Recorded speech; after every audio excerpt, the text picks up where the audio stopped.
Bonjour, à un peu plus de 2 mois du premier tour de l'élection présidentielle, le pèlerin poursuit sa séquence consacrée aux enjeux du scrutin.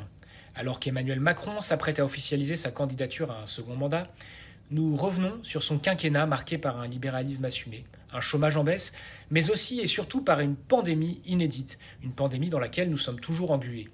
Par ailleurs, nous ouvrons une série de 4 rencontres avec de fins connaisseurs de la vie politique. Le but, réfléchir ensemble au sens de cette élection. Premier volet avec Chloé Morin, jeune politologue qui, dans son dernier livre, réhabilite le sens de l'engagement de nos élus. Mais l'actualité, ces jours-ci, c'est aussi le feuilleton parlementaire autour de la proposition de loi visant à renforcer le droit à l'avortement. Pour notre part, nous avons choisi de nous intéresser à un sujet malheureusement absent des débats, la nécessité de mieux accompagner les femmes face à une grossesse non désirée. Un sujet douloureux, mais nécessaire. Et c'est à lire cette semaine dans Le Pèlerin.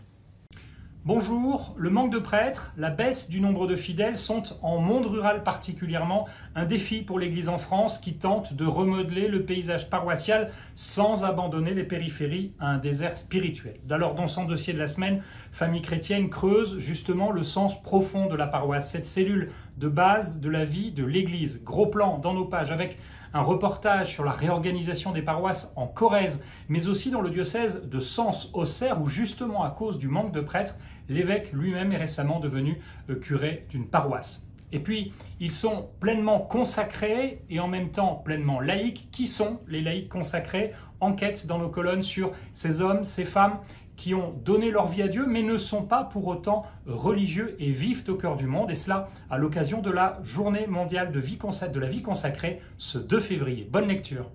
Quelle liberté pour quelle société? C'est la question que nous posons cette semaine dans Réforme, car si la liberté bénéficie d'une aura extrêmement positive, qui en effet peut être contre la liberté, force est de reconnaître qu'en faire un absolu n'est pas sans poser de problème.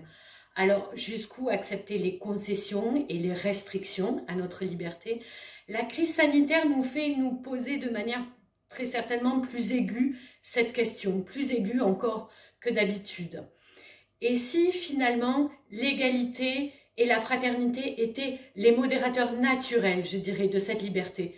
Je vous propose de découvrir les éclairages d'éthiciens et de théologiens dans nos pages et sur réforme.net.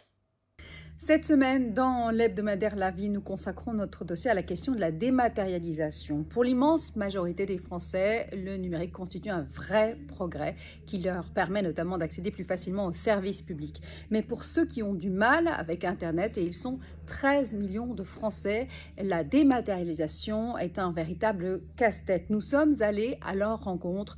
Nous avons également rencontré ceux qui les aident sur le terrain, les défenseurs des droits. Nous avons également effectué une plongée dans le métavers, cet univers totalement fictif qui est le nouveau terrain de jeu des géants du numérique. Connecter, déconnecter, les atouts et les dangers du numérique. Ce nouveau numéro est à retrouver évidemment en kiosque sur notre site internet et notre application mobile. Bonne semaine à tous.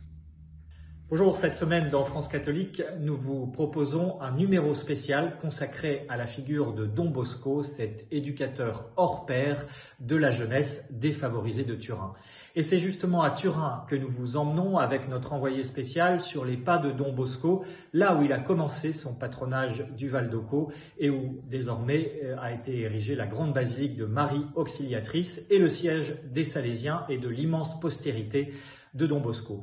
Mais nous vous proposons aussi des analyses sur le rôle essentiel de l'éducation pour l'Église, à la fois comme œuvre de salut pour les âmes, mais aussi pour rechristianiser la société tout entière. Et ce sont ces mêmes intuitions à l'école de Don Bosco qui doivent inspirer les catholiques aujourd'hui pour retrouver cette ambition éducatrice qui malheureusement a été un peu mise de côté pendant les dernières décennies, même si certains éducateurs ont tenu le cap, car c'est la mission de l'Église, c'est aussi celle de France Catholique que nous vous invitons à découvrir à travers notre site internet.